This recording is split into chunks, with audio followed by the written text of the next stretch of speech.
Well, hey everyone, I hope you're all doing pretty well and everything, and things are getting really hot around here in Chicagoland. It's been very blazing the last day or so, and had a long day. I went out and did a bunch of errands looking for something for a review, and let's just say it was a very hot, very difficult day to get through, but things calmed down at work, and I got home, and I just kind of been a little bit working on something here and there, but thought I'd give you guys a nice break of sorts in between everything else that's been going on lately.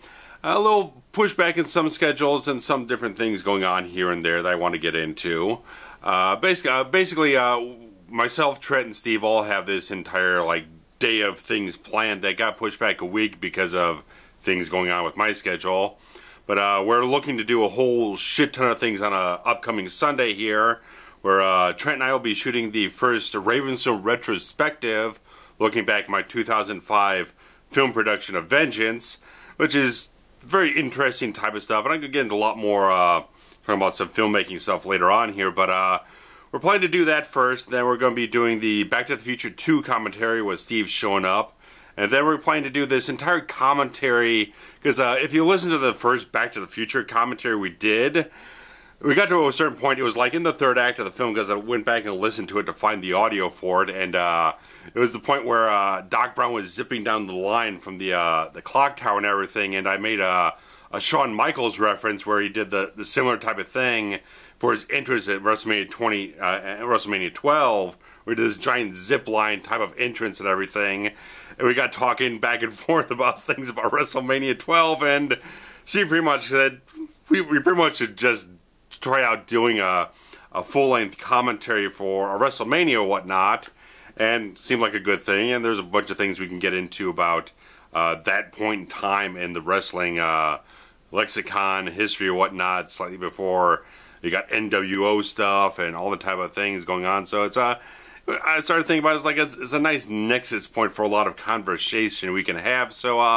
that'll be the last thing we do, and I'll be getting the WWE Network to be able to have everyone sync it to that version, because I've got the old WrestleMania Anthology DVD set, but a lot of things you gotta flip the disc over to see the rest of the show or some stuff like that, and who knows how they might have edited it slightly differently towards the network version of what they had on the Anthology, where they had at least a lot of the older stuff. They had a lot of theme songs replaced and certain things were edited here and there, so might as well go with stuff that people are going to have readily available for themselves if they're interested for it. Sync up to the network and just do that and everything, so it'd be kind of fun. It's nice experimental type of things. I mean, if you've been listening to our commentaries, we always regularly make some type of wrestling reference, whatnot, where it's just a little bit of terminology or a reference to something very specific or whatnot. So, I mean, we did the No Holds Barred commentary with Trent and I last year, so it's been there. It's been this thread that's kind of gone through everything. We're all big wrestling geeks and everything, so it's like, we might as well give it a shot. See if it will work. I'm always a little skittish about doing anything that's a little bit outside the box of what I tend to do around here with the reviews and stuff like that. That's strictly movie based and stuff like that. So we'll see how it goes. It's a nice experimental thing. It's not something that we're going to do every fucking month. We'll see how this one goes and see what we want to do next. If we want to do anything with it, we'll see what functions. So it might be something similar to what we're doing with the three-man commentary setup, a quarterly type of affair. Every couple months we get together and do something nice for the channel and the fans and everything. So we'll see how things go. So, and it's not like I'll put that out and there'll be like a drought of content. There'll definitely be a very specific placement of it. So we'll have a lot of other content to make sure that all the movie stuff is still on the channel. And there'll be a little extra something on top of that, in addition to everything else that you regularly expect around here. So don't worry, things aren't changing radically. We're just adding a little something extra for people who are interested in it. And of course, there's other reviews I'm working on, things that have been swirling around in my brain a whole lot lately, between stuff like Rapid Fire, The Matrix, and I just picked up a couple Blu-rays and whatnot. Picked up Mission Impossible 3 on Blu-ray today because I was out looking for something else, and get into that later or whatnot. But I just watched this again, literally just shortly before I did this. So I like maybe do like a scripted review on it, mini review or whatnot. I'm not sure. I started working on it. I was like, I'll have to think about it, let it simmer a little bit. I got time. Or just do something else, maybe just Ghost Protocol, which has a little bit more meat on the bone to get into. Just throwing things around here and there, thinking about it. And I also picked up, because I got this on deep discount because they had it for the best price, and they also had a coupon code on top of it. So I grabbed the new Lionheart Blu-ray, which has if anyone had the Platinum Cult Edition version, which is from Germany. This pretty much ports out overall a lot of that stuff, but they put a new commentary, don't know if it's new commentary, but they have new featurettes, documentary on the whole thing, stuff behind the fights of the movie and everything. I haven't even popped this in yet, but last week I had a day off and I felt like I just wanted to sit down and just enjoy things, so I did this 5-movie action film marathon, and it was really fun. I did Lethal Weapon 4, so I finally watched that, so we'll be ready to do it when we get around and schedule things out for our commentary. So I'm definitely up on doing Lethal Weapon 4 for the commentary. And I watched like that. I watched Excessive Force, which I reviewed a couple years ago with Thomas Ian Griffith. And I watched what did I watch? I watched Hard Target and Sudden Death, and then I watched John Wick Chapter 2. So that was my whole day. I was sitting down and just watching this stuff and just catching up on some stuff I hadn't seen before, or I hadn't seen in a long time. Just indulge a little bit. So I got some stuff cleared out of the queue, and I can look forward to other stuff, and definitely check out Lionheart here. And it's kind of this nice, interesting slipcover where it's kind of replicating like an old VHS artwork rental type of thing. But this is all printed on. These aren't actual stickers. These are printed onto the slipcover, but the actual proper cover is just more of a clean artwork, and it's kind of nice because I didn't even know this came with a poster. A nice little mini poster I have to find a place for, but that's cool too. So a little extra thing from MVD Rewind Collection, and Blu-ray.com put some decent marks for it. Some things here and there. I think apparently the extended cut of this thing is from not the best sources, but it's still presented in high def. But there's like splotchy DNR here and there to kind of clean it up. But I think the main feature, the theatrical cut, is much more of a cleaner experience. And like I said, they interviewed Van Damme for this, a whole bunch of people and everything. So I'll definitely get around to delving into this. But like I said, I watched Death Warrant lately, Sudden Death, and Hard Target. So I'm really gamed up for some Van Damme action. And watching all those action films really got me wanting to end up doing Rapid Fire, the Brandon Lee film.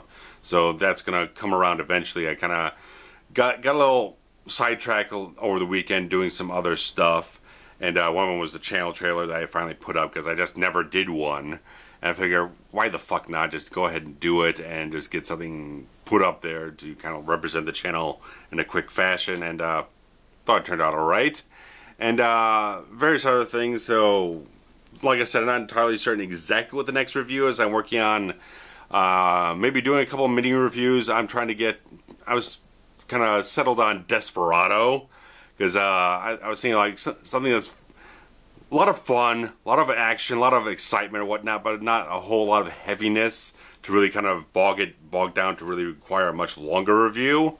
And I did eventually check. I went out today looking for the Blu-ray, because Best Buy had an exclusive steelbook that was available in very limited quantities at certain stores. Went to one of the stores, looked all over, couldn't find it there. Probably buried in something in the back room or whatnot. But I figured, well, fuck it, I'll hightail it over to another store, like half an hour down the highway or whatnot. And I did have it. Then I kind of realized I didn't bother checking the freaking mall or whatnot, with the FYE in the mall, because there's a double pack with Desperado and El Mariachi, which I've never seen, which I probably should probably should watch if I'm doing a Desperado review, just to have a little bit of something there. So I've left it in the car, in the packaging, and I'll probably go check out FYE just to see if they have it, and if they do, I'll just return the steelbook, because the steelbook is Desperado on its own, and so we'll see how things work out. But I really want to do that, because I moved all my soundtracks over here, and I've had the soundtrack since 2005, so that's easy to go with. And I have the DVD, but, you know, I like to go the upgrade route if I'm going to do a review on it. Get the best quality for myself for the viewing experience and for the audience watching the review and everything. So that's cool stuff as well. So it'd be fun to delve into, I think. So lot to talk about if I go that route. So anyway, moving on to other things. Some of the things I've been working on lately is that I've been toying around with a new script for a new short film that I've just been wanting to get that way, because I did the Hemi music video that kind of got things a little bit jump started there into something I would shoot and direct and edit and all that type of stuff to get me back into that mode. I've been really trying to get back into writing something to get myself going to actually shoot something at some point in time, because my friend Eric Woltman, cinematographer I've worked with several times, he would have plenty of time over the summer to do things, because he's a music teacher, so he would have the whole summer off to be able to do whatever he wants to, and that'd be a perfect time to really kind of delve into something, a big project or whatnot, and just develop something, which he apparently had something with a friend of his. He might have had a script, but his friend has had some emotional trials right now with loss in the family and stuff like that, so that's been kind of put off on a back burner somewhere, and I haven't heard anything about it since then. But stuff I've been trying to develop has been something I've been kind of being very pent up about and whatnot, trying to keep all the stuff inside to kind of help it fuel, because I feel like a lot of times if I just kind of let it all out and tell everyone about it, I kind of lose the fire for it. That if I kind of keep it up inside and just keep that sort of anxiousness or whatnot about the project, to kind of like, I'm not going to tell anyone about it until I have it to the certain zenith of the entire idea out there to be able to share it with everyone, instead of like letting the cat out of the bag and it just kind of evaporates into the air and I just kind of lose it. Keep it a little bit close to me. But I was going through some things over the weekend or whatnot, because I've been trying to develop this whole idea for quite a while or whatnot, and I just couldn't quite crack it, because part of the problem, because I'm trying to develop something that's kind of almost like supernatural thriller, crime thriller type of thing. You might see like a Fallen or End of Days, Exorcist 3, maybe even a little Lord of Illusions type of thing, because I was up late last night and I just started looking on eBay and I ordered that Scream Factory Blu-ray of the Lord of Illusions. So it tells you where my head is in this whole thing, where I want to be inspired by certain films, because lately I've had some kitschy B-movie type of stuff in my head, and that was kind of cause of the problem or whatnot. As I recently watched like the film The First Power from 1990 with Blue Diamond Films or whatnot, which certainly has its own cult audience. I was kind of working on maybe a scripted review for it, don't know where it's going to go. Depends on where my headspace is, where you want to keep that kind of focus on certain things. But fact of the matter is, I was kind of watching this film. I was like, it wasn't great.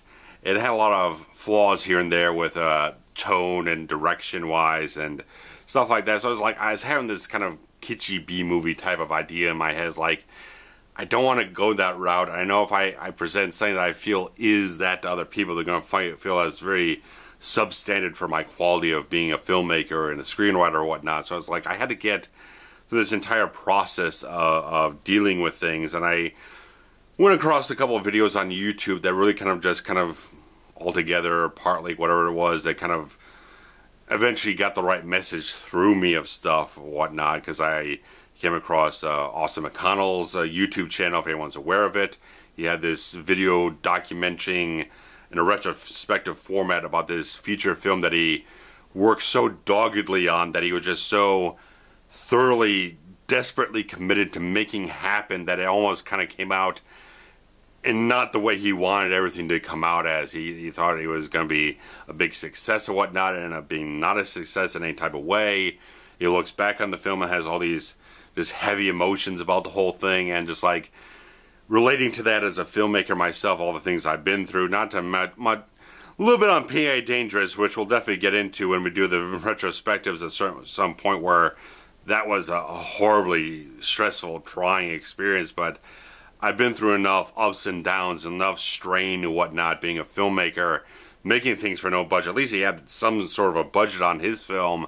I've worked with no budget. I've had things string along for years, things not going the right way, things being aborted, stuff like that here and there, with only a few minor maybe not minor, but not as many wins as I had losses and whatnot. So I kind of felt a kinship towards what his story was, and I really much shared an abbreviated version of my own story on his video comment section and everything. So that hit me. I also was watching some random episodes of Griffin Hammond's podcast on YouTube, Hey Indie Filmmakers, and came across one randomly that was him doing this sort of keynote speech in Kazakhstan of all places about just being a content creator, a filmmaker and stuff like that. And one thing he said in the whole thing just kind of ended up righting the ship for me, that he said, make the films that you want to see.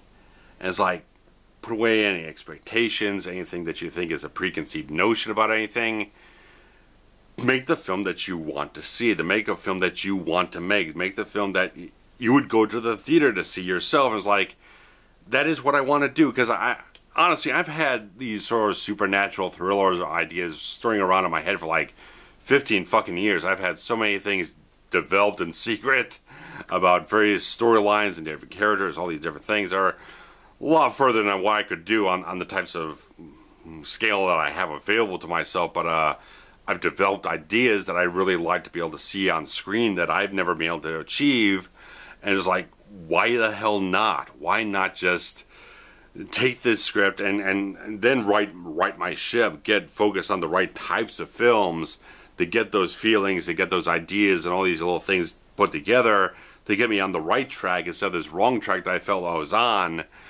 I just, all these little things just kind of righted the ship for me. It got me on the right wavelength, and it improved my mood and everything, because I was in this kind of mode going towards this sort of creative burnout or whatnot, and it was getting me a little bit on the depressed side, because I felt that feeling before. A couple of years ago, I did have this sort of couple weeks bout of depression or whatnot, and thankfully I got snapped out of it because my birthday came around, and all these people had these just usual birthday wishes that went out and just kind of lightened my entire life back around and everything. So, I mean, I don't know if I'd eventually go that far, but I know what burnout feels like, is the fact of the matter. I know what pushing myself to the brink of just trying so hard and being so desperate to get something out.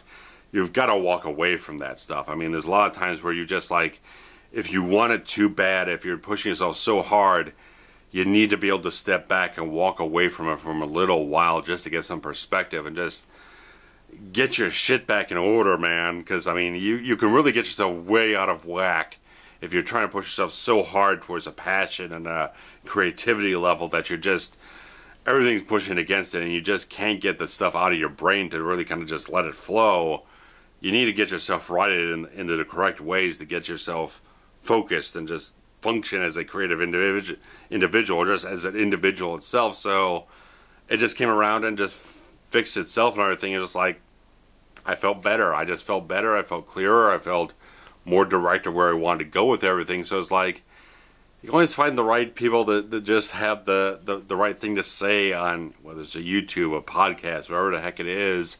They can just relate something that just seems natural, whatnot, just feels very, very, very relatable, whatnot. So it's like, you never know what you're going to come across is going to hit the right thing to get you turned in the right direction towards what you need to be getting to, that you can't get there yourself because your head's all junked up, congested up with all this bullshit that you've kind of concocted and just kind of muddied up the entire thing on your own or whatnot. So it's like, it cleared itself out. I feel better now, and just like, I think I can work on this thing with a clear head now and get myself going, and hopefully it works out. So we'll see. I mean, there's a lot of scripts I've worked on over the years that just end up never getting completed. They just, the fuel runs out on creative juices and doesn't happen, but hopefully this works out. And if that doesn't work out, I'll work on something else. So, I mean, there's always something else that's going to come around that's going to get me going somewhere, and I just, now that I want to do it, I'm intentionally setting aside some time to kind of develop these ideas instead of just like charging forward on one video after another around here, which is kind of cool and everything that I've been doing that lately. But I don't want to take intentionally some time away from all that to work on these other projects, these other ideas that I have going, because it does mean a whole lot to me to get back into being a filmmaker, because it's been a long fucking time since I've actually said I've been a filmmaker. I've been actually creating a film or whatnot. Even the concept trailer I did a couple years ago is like, I was hired for that. It was me shooting it and editing it and being a director, but it was someone else's creative ideas, all that type of stuff. So I was just following suit of what he wanted, everything what Louis Weinberger wanted for that. And I'm proud of what we did and everything, but something that is mine, that I've actually wrote and been the guy, the creative force behind everything, it's been a very long time and whatnot. So it's like I really wanted to get back to that and delve into it and everything. And last thing, which I almost forgot here and everything, is that I bought a nice new LED video light of sorts. It's a Viltrox VL-162T light. So I was looking around for this type of stuff because when I was doing the Event Horizon video, I tended to shoot it like I do with all my other horror reviews, with the green spooky lighting and the green, red and green lighting, all that type of stuff, which is actually just me changing the white balance setting on the camera. So there's your behind the scenes stuff, and just giving myself a red light. But the red light wasn't really working very well, so I had to go out and buy a different bulb. And I was just kind of like not entirely happy with the quality of everything that was coming off on there. So I've been looking around for other lights and whatnot, and this became the next more proper thing to go for, because again, with us doing the retrospectives on not just RavensFilm but Hemi, I'll be going to different locations, interviewing people for the Hemi thing, and we're going to be places where I'm going to probably at least need some amount of artificial light and whatnot. So I got this off of eBay for about $26, and this is a really nice LED light that I very much like, because one thing is that I wanted to make sure that I could have one that had both diffusion and non-diffusion, because a lot of them had the diffuser built into the actual case, so you can't remove it.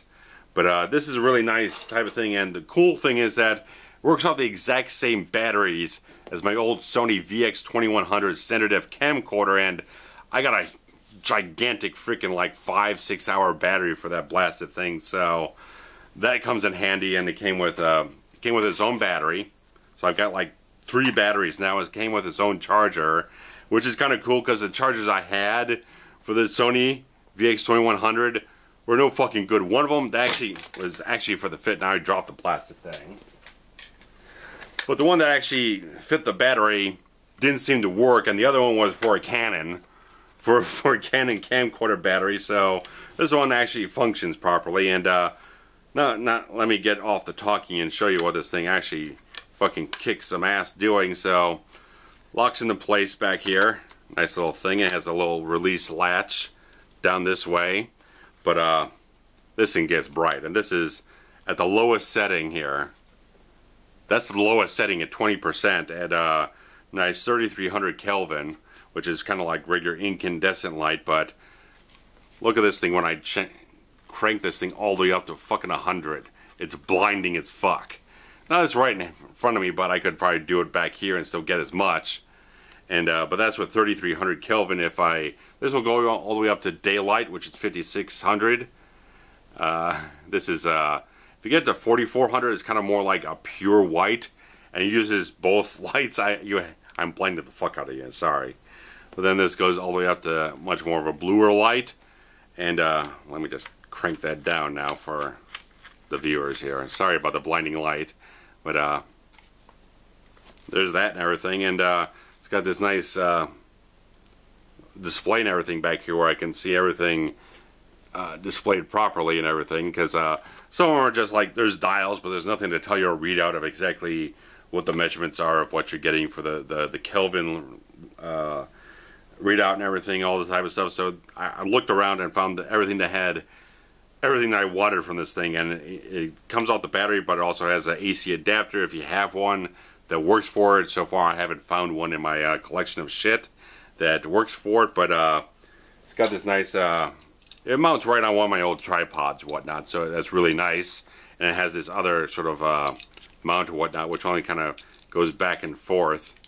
But regardless of that, I'm pretty happy with it. It's pretty nice. So I mean, reason I got this is I'll use it for more backlighting, because I intend to get some gels for this, like a red gel, so I could use that shining up over here, because I don't have another thing to little light or whatnot when I'm doing the reviews or whatnot, to really kind of doing the forever horror reviews or whatnot, to have another light with a red bulb going off in the background, so I can use this with a red gel, get a lot of splash back here, and just give you a variation of stuff that makes it look better.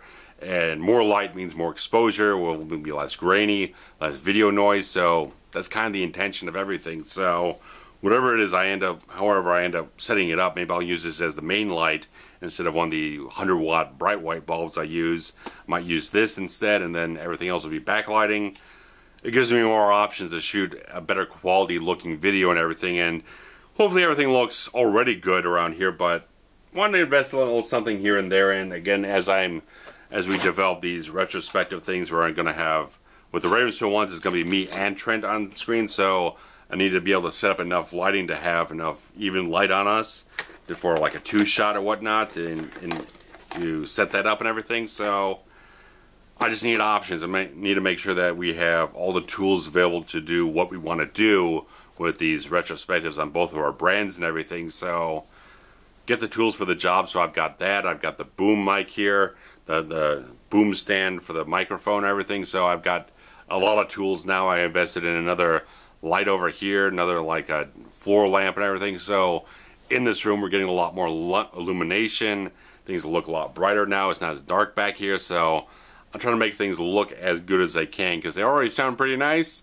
I want to make things look as good as they can. So that's the upswing of all this type of stuff. And again, I'll put the link below in the description if you want to check this out. If you're interested in interested in getting this, let me slow down for a bit, because there was this, and they had the exact same one on a different listing. There was like another like $7 or whatnot. So luckily I found the cheaper listing, and I got it over the weekend and everything. So nice. So if you're interested, check out the link in the description. I don't have any type of affiliate program or anything, because I don't bother.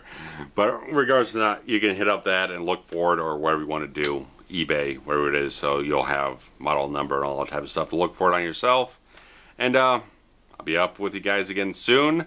And I thought there was something else I grabbed lately, but oh yeah, because I grabbed the original extension audio cable I got was not well shielded, so I couldn't have the AC adapter plugged into the camcorder, or else it was creating some kind of electronic interference on it. So I got a better cable, so I don't have to fuck around with the battery draining, because I don't know if it was using phantom power or whatnot on the microphone, but it kept draining the battery a lot during shooting. And so that's all sorted out now. So I'm working on shit, guys. So this is a long one, but thanks for sticking around and watching all of it if you have. And so I will be back as soon as I can with some nice new stuff again. Might be doing Halloween 6 commentary next week. I just got to see where my schedule lands. But I'm trying to sort things out with Steve on that. So at best, we might do like late Sunday night and whatnot. So regardless of that, we're going to be doing that eventually. So we'll be doing the complete theatrical cut in like the last 15 minutes of the producer's cut, where everything gets radically changed in the third act of that film. So that'll be a nice, long, solid thing. And then we'll do the whole thing with Trent and Steve together in that whole day. And then after that, whatever it is, we'll try and figure out Lethal Weapon 4 and some other things as we go forward. So guys, thanks much as always for sticking around and watching things, supporting things, sharing links around, all these types of things. Follow me on social media at RavensFilm, whatever you want to. So thanks much, guys. I really appreciate it, because again, like I said, I'm trying to take some time for other projects slightly outside of here. They're not like immediate turnaround type of things. Trying to develop some scripts and some other ideas to do some other stuff that I want to get back to. So I'm not working on producing videos all the time. So I'm trying to let my creativity flow in the right directions where I feel I need to, but still not leaving you guys hanging for too long around here. So that's why I did this, so you're not hanging around for like another week and a half waiting for something to drop. So I'll be on top of things as soon as I can. Thanks much for everything, guys. Take care. Bye-bye.